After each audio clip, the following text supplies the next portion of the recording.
Welcome to my YouTube channel. Previous video में हमने discuss किया था डाइजेस्टिव सिस्टम को। डाइजेस्टिव सिस्टम में हम लोगों ने बात की थी कि डाइजेस्टिव सिस्टम एक ऐसा सिस्टम होता है जो कि बॉडी की डाइजेशन के लिए रिस्पॉन्सिबल होता है। डाइजेशन हमने देखा था कि एक प्रोसेस होता है जिसमें जो फूड है उसकी ब्रेकडाउन होती है सिंपल केमिकल सब्सटेंसेस के अंदर, ताकि ये फूड इजीली एब्जॉर्ब्ड हो सके और हमारी बॉडी इसको एज अ न्यूट्रिएंट यूज़ कर सके। हमने देखा था कि ब्रेकडाउन ऑफ फूड कैसे होती है, मैकेनिकल ब्रेकडाउन या फिर केमिकल ब्रेकडाउन क्या होता है। देन हमने डाइजेस्टिव सिस्टम की एक्टिविटीज़ की बात की थी। नेक्स्ट हमने देखा था एनाटॉमी ऑफ डाइजेस्टिव सिस्टम, जिसमें हमने primary digestive organ and accessory digestive organ को देखा था। एंड लास्ट में हमने डिस्कस किया था फंक्शंस ऑफ डाइजेस्टिव सिस्टम को।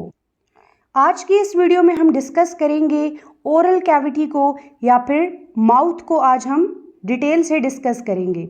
हमने क्या देखा था कि जो डाइजेस्टिव सिस्टम होता है या जो जीआई ट्रैक है या एलिमेंट्री कैनाल है, उसको टू मेन ऑर्गन्स में डिवाइड किया जाता है। जीआई ट्रैक जो है वो दो तरह के ऑर्गन से मिलकर बनता है। एक को हम कहते हैं प्राइमरी डाइजेस्टिव ऑर्गन और एक को हम कहते हैं accessory digestive organ. Primary digestive organ में होता है माउथ या फिर oral cavity, then pharynx, oesophagus, stomach, small intestine के तीन पार्ट्स होते हैं, duodenum, jejunum and ileum. Then large intestine जिसको कोलॉन भी कहते हैं। लार्ज इंटेस्टाइन का फर्स्ट पार्ट होता है caecum, then ascending colon, transverse colon, descending colon, sigmoid colon, rectum and last part होता है एनस। एक्सेसरी जो ऐसे होते हैं डाइजेस्टिव ऑर्गन जो कि प्राइमरी डाइजेस्टिव ऑर्गन की हेल्प कर रहे होते हैं। एक्सेसरी का काम होता है जस्ट हेल्प करना है, एक्चुअल में ये डाइजेशन में इन्वॉल्व नहीं होते। जो एक्चुअल में डाइजेशन में इन्वॉल्व होते हैं वो होते हैं primary digestive organ. Accessory just primary की हेल्प करते हैं, जैसे कि teeth, tongue, salivary gland, liver, gall bladder and pancreas. आज की इस वीडियो में हम डिटेल से डिस्कस करेंगे ओरल कैविटी को। स्टार्ट करते हैं वीडियो को।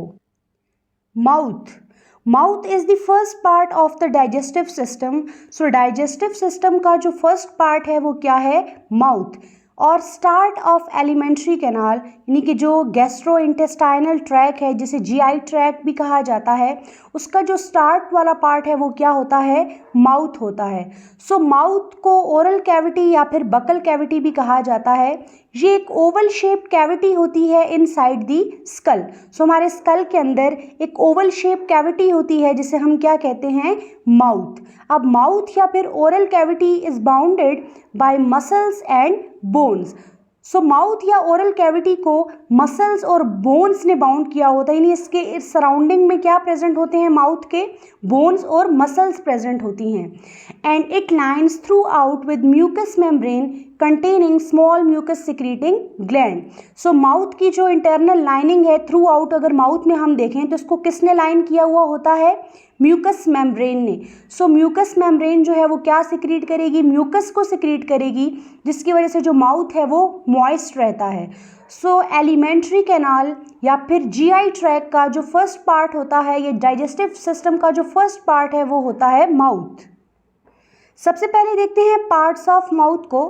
पार्ट्स ऑफ माउथ में हम डिस्कस करेंगे लिप्स को, vestibule, oral cavity, gums, teeth, hard and soft palate, tongue, यूव्यूला and salivary gland. Start करते हैं, एक एक को डिटेल से समझते हैं।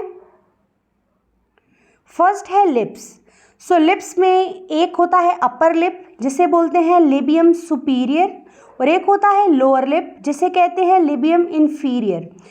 और जहाँ पर ये दोनों मीट करते हैं लेटरल एंड पे, उसे हम कहते हैं ओरल एंगल या फिर लेबियल कमिशर। ये है upper lip and this one is the lower lip. Upper lip और लोअर लिप जहाँ पर मिल रहे हैं, ये लेटरल वाली साइड यहाँ पर, इसे हम कहते हैं ओरल एंगल और labial कमिशर। Above the lips have two grooves on either side that is called nasolabial sulcus। यानी लिप्स के ऊपर दो ग्रूव प्रेजेंट होते हैं साइड्स पे जिसे बोलते हैं nasolabial sulcus। सो यहाँ पर अगर आप देखें, ये जो येलो कलर की लाइनिंग में आपको दो शो हो रहे हैं, ये क्या है? नेज़ोलिबियल सल्कस, यानी लिप्स के ऊपर दोनों साइड पे ग्रूव से प्रेजेंट होते हैं, जिसे कहते हैं नेज़ोलिबियल सल्कस। और यहीं पर अगर आप देखें तो ये जो लिप्स हैं, इसके मिडल में यहाँ पर एक डिप्रेशन होती है, लिप्स के मिड में यहाँ पर एक डिप्रेशन होती है जिसे बोलते हैं philtrum. So in the middle of the lips there is a depression that is called philtrum, and then आपको यहाँ पर लिप्स के नीचे यहाँ पर एक और सल्कस दिखाई दे रहा है जिसे कहते हैं mentolabial sulcus. So and under the lips there is another sulcus that is called mentolabial sulcus. अब जो लिप्स हैं उसके इनसाइड कुछ मसल्स भी लोकेटेड होते हैं और इन मसल्स को हम कहते हैं ऑर्बिक्यूलरिस muscle, ऑर्बिक्यूलरिस ओरिस muscle. So muscle located inside lips is called orbicularis oris muscle। ये ऐसे मसल्स होते हैं जो कि किस में हेल्प करते हैं? ओपनिंग ऑफ माउथ में, यानी जो हमारी माउथ की ओपनिंग होती है उसको कौन रेगुलेट करता है? ये ऑर्बिक्यूलरिस ओरिस मसल। और यही जो ओपनिंग होती है इसे हम कहते हैं ओरल फिशर। और ओरल फिशर क्या होता है? Opening of our digestive pathway. So अगर हम यहाँ पर देखें, and in the middle there is a depression called philtrum, and under the lips there is another sulcus that is called mentolabial sulcus, and the muscle located inside lip is orbicularis oris muscle, and this muscle is going to help regulate the opening of mouth, and that opening is called oral fissure। and यही जो oral fissure होता है ये क्या होता है? opening of our digestive pathway। Next structure है vestibule. So vestibule is the area between the teeth, lips and cheeks. So हमारे टीथ, लिप्स और चीक्स के दरमियान ये जो आपको ग्रीन कलर में ये जो एरिया शो हो रहा है इसे हम कहते हैं vestibule. So vestibule is the area between the teeth, lips and cheeks. Next है teeth. So teeth are embedded in the sockets of alveolar ridges of the mandible and maxilla। सो अगर हम टीथ की बात करें तो ये जो आपको टीथ के ऊपर ये वाला जो दिख रहा है एरिया, यहाँ पर जो बोन होती है उसे हम कहते हैं मैक्सिला। जो आपका अपर जॉ वाली बोन होती है उसे हम बोलते हैं मैक्सिला। जबकि अगर हम यहाँ बात करें लोअर में तो यहाँ पर जो बोन होती है इसे हम कहते हैं मैंडिबल, जो कि आपका बनाती है लोअर जॉ। सो लोअर जॉ की बोन को बोलते हैं मैंडिबल और जो अपर जॉ की बोन होती है उसे कहते हैं मैक्सिला। सो जो आपकी टीथ हैं वो कहाँ पर एम्बेडेड होते हैं? In the sockets of the alveolar ridges of the mandible and maxilla. So ये जो मैंडिबल और मैक्सिला हैं इनकी जो एल्वियोलर रिजेस हैं वो जो सॉकेट्स होती हैं वहाँ पर क्या प्रेजेंट होते हैं? आपके टीथ प्रेजेंट होते हैं। So teeth are embedded in the sockets of the alveolar ridges of the mandible and maxilla. So teeth की अगर हम बात करें तो टीथ के होते हैं टू सेट्स। एक को हम कहते हैं टेम्पररी टीथ या फिर इनको कहते हैं डिसीडियस, प्राइमरी और मिल्क टीथ भी इनको कहा जाता है। सेकंड सेट होता है परमानेंट टीथ। सो सबसे पहले हम लोग बात करते हैं टेम्पररी टीथ की या डिसीडियस टीथ, और प्राइमरी टीथ या फिर मिल्क टीथ की बात करते हैं। सो टेम्पररी टीथ होते हैं 20, टेम्पररी टीथ होते हैं 20, और अगर हम ईच जॉ की बात करें तो उसमें 10 प्रेजेंट होते हैं। For example 10 he upper jaw में होंगे और 10 टीथ ही लोअर जॉ में होंगे। सो टोटल टीथ होते हैं 20, टेम्पररी टीथ टोटल होते हैं 20। So it erupts at 6 month of age. So जब बेबी की एज होती है 6 मंथ तब ये जो टेम्पररी टीथ हैं ये आपको दिखाई देते हैं, and should all be present by 24 month. और जब जो बेबी 24 मंथ का हो जाता है तो ये 20 के 20 टीथ जो हैं वो प्रेजेंट होते हैं। जबकि अगर हम बात करें परमानेंट टीथ की, so these replace the temporary teeth in the 6th year of the age. So जब चाइल्ड की एज कितनी हो जाती है? 6 ईयर, जब बच्चा 6 साल का हो जाता है तो ये जो टेम्पररी टीथ होते हैं इनकी जगह रिप्लेस होकर कौन से टीथ आ जाते हैं? Permanent teeth. और ये परमानेंट टीथ होते हैं 32, and they are usually complete by 21st year. और जब आपकी एज होती है 21 साल तो तब ये परमानेंट टीथ 32 के 32 जो हैं वो प्रेजेंट होते हैं। सो 2 सेट्स ऑफ टीथ होते हैं। एक को हम कहते हैं मिल्क टीथ, टेम्पररी और डिसीडियस, और प्राइमरी टीथ जो कि कितने होते हैं? 20। सो बेबी के अंदर ये जो है बिगिन कब होते हैं 6 मंथ ऑफ लाइफ में एंड एंड कब होते हैं 24 मंथ ऑफ लाइफ में। और इसको जो ये मिल्क टीथ हैं ये रिप्लेस कब होते हैं जब बच्चे की एज होती है 6 to 12 ईयर्स। उसके बाद ये किस में रिप्लेस हो जाते हैं मिल्क टीथ परमानेंट टीथ के अंदर, और परमानेंट टीथ होते हैं 32। और wisdom tooth appears at the age 17 to 24 years। so 17 से 24 years में जो लास्ट है विजडम टूथ वो भी क्या हो जाता है अपीयर हो जाता है। तो परमानेंट टीथ जो टोटल होते हैं वो होते हैं 32। अब हम बात करते हैं स्ट्रक्चर ऑफ टीथ की। सो टीथ के अगर हम स्ट्रक्चर को देखें तो उसमें हमें दिखता है एक होता है crown, root, neck, pulp cavity and dentine. So सबसे पहले हम देखते हैं क्राउन को। सो क्राउन वो पार्ट होता है जो कि गम के ऊपर आपको विजिबल हो रहा होता है। तो वो पार्ट जो कि विजिबल होता है अबव गम उसे हम बोलते हैं क्राउन। सेकंड होता है रूट। रूट वो पार्ट होता है टीथ का जो कि बोन के अंदर एम्बेडेड होता है। वो पार्ट जो कि बोन में प्रेजेंट होता है, बोन के अंदर एम्बेडेड होता है, उसे हम बोलते हैं रूट। और एक पार्ट होता है नेक। सो जहाँ पर क्राउन और रूट जो है वो मर्ज हो रहे होते हैं उस पॉइंट को हम क्या बोलते हैं नेक। और ये नेक बहुत ही स्लाइटली एक नैरो सा रीजन होता है। देन आपको यहाँ पर दिख रही है पल्प कैविटी। सो पल्प कैविटी जो सेंटर में प्रेजेंट होती है, यहाँ पर प्रेजेंट होती है ब्लड वेसल्स, लिम्फ वेसल्स और नर्व्स प्रेजेंट होती हैं जो कि टीथ के लिए सेंसेशन का काम करती हैं। देन होता है डेंटाइन। जो क्राउन वाला पोर्शन है इसको कवर्ड किया हुआ होता है एक थिन सी लेयर ने, एक हार्ड सा सब्सटेंस होता है जिसे बोलते हैं enamel. So structure of teeth में हमने देखा क्राउन को जो कि विजिबल पार्ट है अबव गम। देन देखा रूट को। रूट क्या होता है part embedded in the bone. Neck क्या होता है slightly narrow region where crown merge with root. Then होता है पल्प कैविटी कि सेंटर जो होता है वहाँ पर होती है ब्लड वेसल्स, लिम्फ वेसल्स और नर्व। देन होता है डेंटाइन ऑफ द क्राउन जो कि कवर्ड होता है एक thin layer of very hard substance जिसे बोलते हैं इनेमल। अब अगर हम परमानेंट टीथ की शेप की बात करें तो आपको देखते हैं incisor, canine, premolar and molar. So अगर आप यहाँ पर देखें तो ये जो फ्रंट में आपके टीथ होते हैं इंसिजर, इनकी शेप होती है कुछ ऐसे। देन होते हैं कैनाइन, प्रीमोलर और लास्ट में आपको देखते हैं क्या मोलर। सो इंसिजर और कैनाइन ये यूज होते हैं फॉर कटिंग एंड बाइटिंग, जबकि जो प्रीमोलर और मोलर होते हैं ये यूज होते हैं फॉर च्यूइंग और mastication. So incisor and canine for cutting and biting and premolar and molar for chewing और मैस्टिकेशन। नेक्स्ट है tongue. So tongue is composed of voluntary muscle and is present at the floor of the mouth.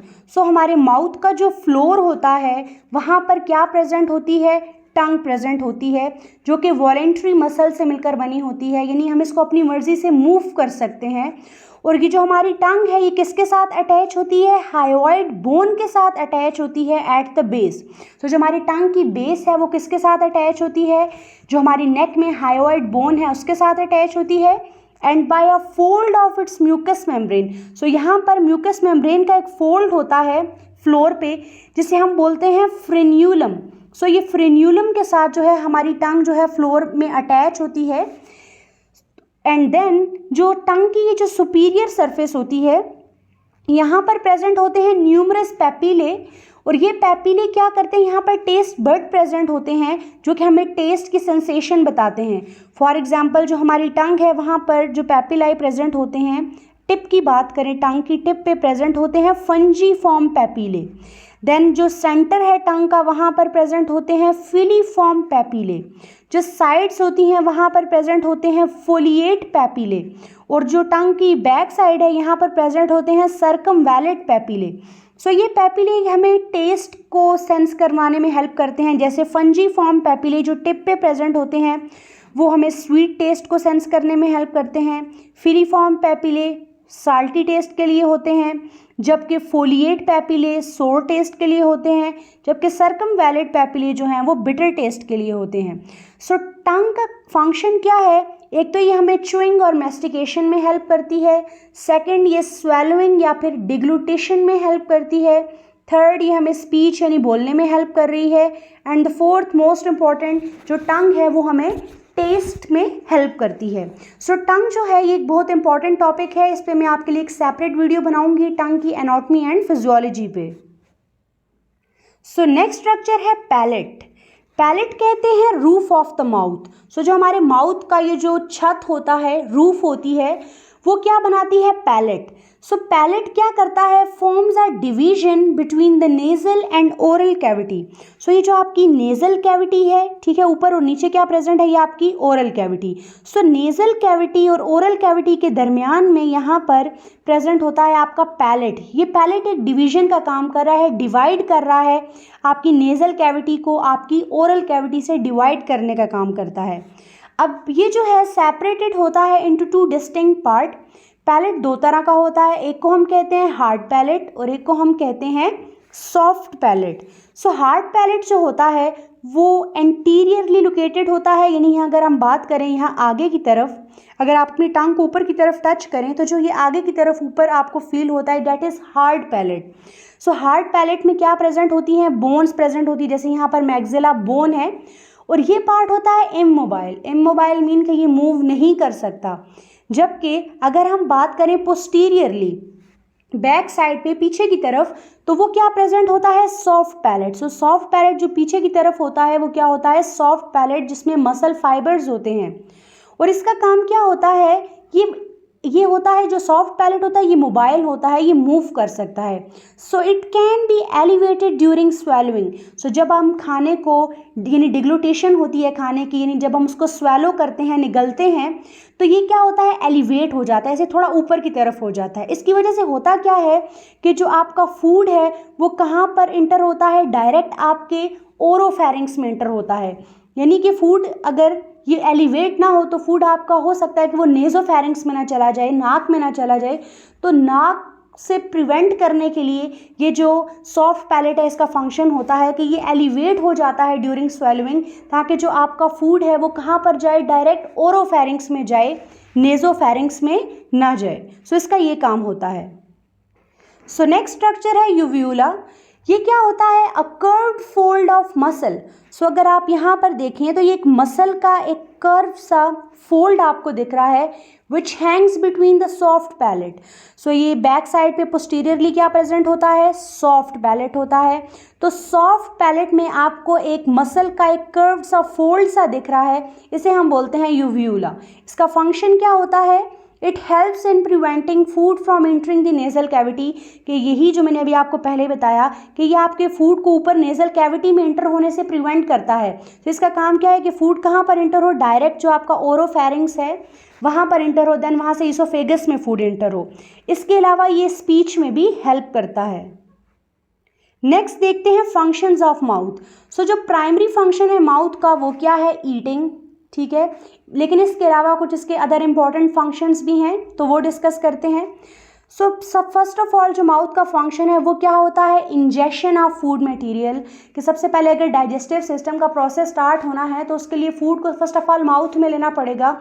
जब आप food को mouth में लेते हैं, the intake of food, तो वो क्या होता है? इंजेक्शन होता है, यानी ये माउथ क्या करता है? फूड को रिसीव करता है। इसका फर्स्ट ऑफ ऑल क्या फंक्शन होता है कि आपका माउथ फूड को रिसीव करता है।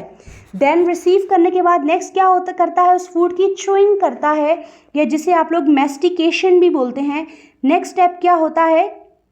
उसकी च्यूइंग या फिर mastication. So mastication of the food and mixing it with the saliva. Then जैसे ही फूड को आप लेते हैं देन वो फूड जाकर किसके साथ मिक्स हो जाता है? सलाइवा के साथ, जो कि आपकी सलाइवरी ग्लैंड्स प्रोड्यूस करती हैं। देन ये फूड और सलाइवा मिलकर क्या बनाता है? बोलस बनाता है। सो सेकंड फंक्शन क्या होता है कि उस फूड की ग्राइंडिंग और च्यूइंग होती है और उसको सलाइवा के साथ मिक्स किया जाता है ताकि वो बोलस बन सके। थर्ड फंक्शन क्या है? Appreciation of the taste of the food.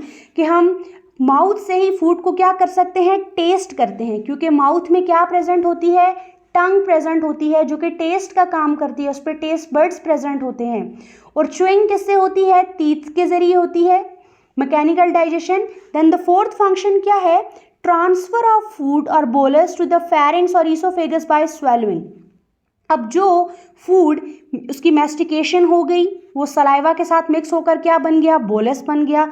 अब वो बोलस जो है वो कहाँ पर मूव करेगा, आपके ईसोफेगस यानी कि आपके फूड पाइप में मूव करेगा। कैसे, बाय स्वेलोइंग। सो स्वेलोइंग को डिग्लूटिशन भी कहा जाता है, स्वेलोइंग और डिग्लूटिशन। फिफ्थ फंक्शन क्या होता है कि माउथ जो है वो स्पीच में हेल्प कर रहा है, क्योंकि माउथ में टंग है, टंग का क्या है, वो स्पीच में भी हेल्प कर रही है।